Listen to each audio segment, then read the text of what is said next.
Bismillahirrahmanirrahim. Assalamualaikum warahmatullahi wabarakatuh. Bapak, perkenalkan saya Dr. Milan dengan Bapak siapa? Haji. Ya, Dr. Haji. Hari ini saya akan melakukan pemeriksaan pada mata Bapak. Apakah Bapak bersedia?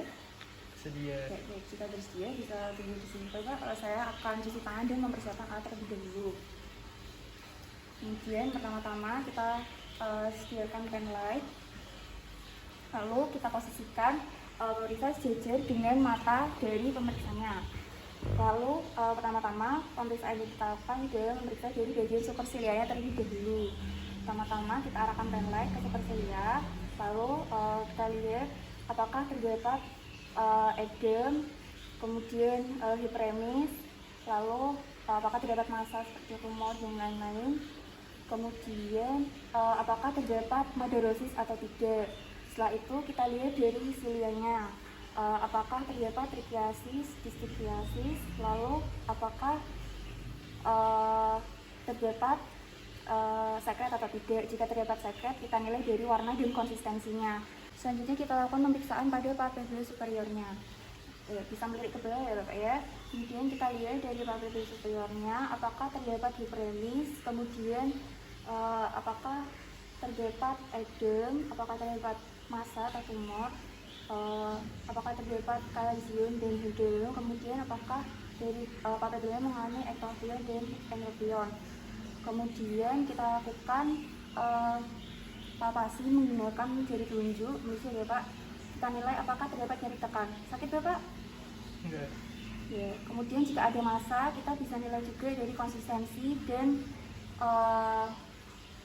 mobilitasnya. Sakit Bapak? Enggak. Ya. Baik, kita lakukan pemeriksaan pada palpebra bagian inferiornya.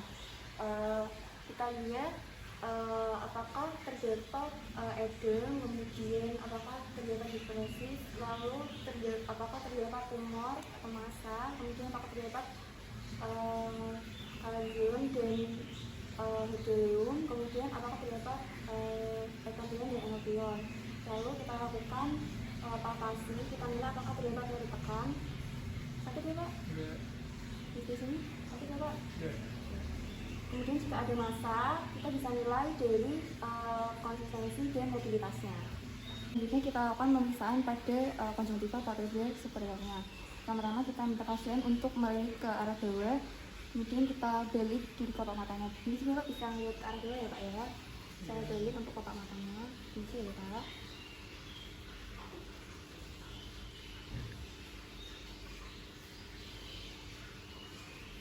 Iya. Dari konjungtivanya kita nilai apakah hiperemis atau tidak, kemudian apakah terdapat massa atau tidak, lalu di macam itu apakah terdapat kalsium atau hidroleum, kemudian apakah terdapat papil, hipertrofi papil, papil giant dan cobblestone. Kemudian kita lihat apakah terdapat benda asing atau tidak, lalu apakah terdapat membran dan pseudomembran atau tidak. Kemudian kita lakukan pada mata sebelahnya juga. Lalu kita lakukan pemeriksaan pada palpebra inferiornya, konjungtiva palpebra inferiornya dan fornix konjungtiva. Permisi ya Pak, bisa melihat ke atas ya Pak.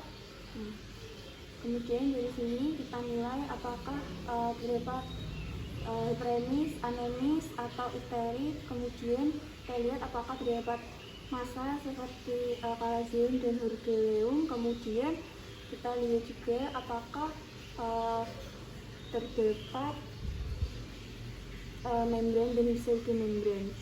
Kemudian kita lakukan pada mata sebelahnya. Bisa lihat ke atas kita. Selanjutnya kita lakukan pemeriksaan pada konjungtiva bulbi dan skleranya. Pertama-tama kita arahkan dari lightnya, kemudian kita lihat apakah terdapat hiperemis atau tidak, lalu apakah terdapat injeksi konjungtiva, injeksi perikorneal atau injeksi ciliaris. Kemudian kita lihat juga apakah terdapat benda patologis seperti film tan atau pingula. Kemudian kita lihat apakah terdapat kimosis atau tidak, kemudian apakah terdapat tumor. Jika ada tumor, kita lihat dari warnanya. Lalu Bapak bisa melihat ke bawah Bapak, kita lihat dari skleranya apakah ikteri, kemudian apakah terdapat benda asing atau benda patologis atau tidak. Kemudian kita periksa bulbus okulnya, kita arahkan penlight dari temporal, kemudian kita lihat bisa lihat ke depan ya Pak. Kita lihat dari bulbus okulnya apakah exophthalmos atau lagophthalmos, kemudian apakah terdapat exotropi atau exofori, kemudian endotropi atau endofori, kemudian apakah terdapat ortofori atau ortotropi. Selanjutnya kita lakukan pemeriksaan untuk kornea. Pertama kita lakukan dulu penelitiannya, kemudian kita lihat dari korneanya apakah refleksi korneanya itu di tengah atau tidak. Kemudian kita lihat korneanya jernih atau tidak. Lalu dari ukuran korneanya itu normalnya 12 mm. Kemudian apakah terdapat defek atau tidak. Jika ada defek dinilai dari bentuk, ukuran, dan letaknya. Lalu apakah terdapat infiltrat atau tidak. Jika terdapat infiltrat bisa dinilai juga dari ukuran, bentuk, dan letaknya. Lalu apakah terdapat benda asing seperti benda asing ataukah terdapat neovaskularisasi atau tidak. Lalu kita kita lakukan pemeriksaan untuk COA-nya.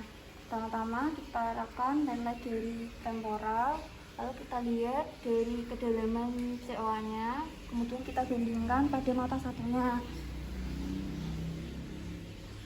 Lalu kita lihat juga apakah terdapat hipopion, hipemi, lalu apakah terdapat benda asing atau tidak. Selanjutnya kita lakukan pemeriksaan pada iris pasien. Pertama-tama kita lihat dari irisnya untuk warnanya seperti apa, kemudian kita perhatikan juga kripternya. Lalu kita lihat juga apakah terdapat nodul atau lubang. Lalu kita perhatikan juga dari simetria posterior dan anteriornya. Setelah itu kita lihat dari pupilnya. Untuk lihat dari pupilnya, kita lihat dari bentuk dan diameter pupilnya. Setelah itu kita lihat apakah ketika terkena cahaya dari pupilnya itu mengalami miosis dan makrosis atau tidak. Selanjutnya kita lakukan pemeriksaan refleks cahaya pada pupil. Pertama-tama kita lakukan pemeriksaan indirect dulu, kita arahkan dari temporal, kemudian ke tengah. Kita lihat apakah dari pupilnya itu mengalami miosis atau tidak. Lalu untuk pemeriksaan yang indirectnya kita lakukan juga pada mata yang tidak diperiksa. Kemudian pada mata yang diperiksa kita lihat apakah terjadi miosis atau tidak. Setelah itu kita lakukan pemeriksaan pada lensa. Kita lihat dari lensanya apakah terdapat kekeruhan atau tidak. Kemudian ketika kita arahkan dari temporal itu terdapat iris shadow atau tidak. Kita melakukan pemeriksaan menggunakan keratoskop Placido. Pertama-tama kita taruh keratoskop Placidonya kurang lebih 10 cm di depan mata pasien. Kemudian kita lakukan penyinaran melalui filternya. Lalu kita lihat jika bayangan garis konsentris pada korneanya itu kontinu, maka didapatkan hasilnya normal. Baik Bapak, untuk pemeriksaannya sudah selesai. Alhamdulillah, amin. Ada pertanyaan sebelumnya? Ya. Baik, jika tidak, terima kasih Bapak atas kerjasamanya. Untuk hasilnya didapatkan normal ya Bapak. Terima kasih. Wassalamualaikum warahmatullahi wabarakatuh. Kemudian mencuci tangan.